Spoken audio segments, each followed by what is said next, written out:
Müavinət və təqaüdlərin artırılması ilə bağlı təkliflərin hazırlanması üçün Prezident tərəfindən Nazirlər Kabinetdə verilən müddət bugün başa çatır. News 24 xəbər verir ki, bunu deputat Vüqar Bayramov deyib. Millət vəkili əhalinin sosial rifahının yaxşılaşdırılması sayəsində tədbirlərin davam etdirilməsi haqqında Azərbaycan Prezidentinin sərəncamının 23 dekabr 2024-cü ildə imzalandığını xatırladı. Bu barədə Nazirlər Kabinetinə 3 ay vaxt verildiyini nəzərə alsaq, artıq hökumət tərəfindən sosial müavinət və təqaüdlərin artırılması ilə bağlı təkliflərin hazırlanmasının başa çatdığını güman etmək olar.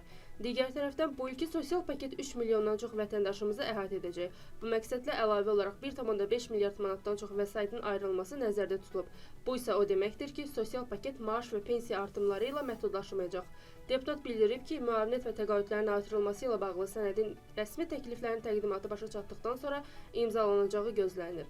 Hansı müavinət və təqaüdlərdə artımların olacağına gəldikdə isə bu müvafiq sənədin imzalanmasından sonra bilinəcək. Deməli, dövlət başçısının tapşırığına uyğun olaraq yaxın zamanlarda müavinət və təqaüdlərdə artımlar olacaq.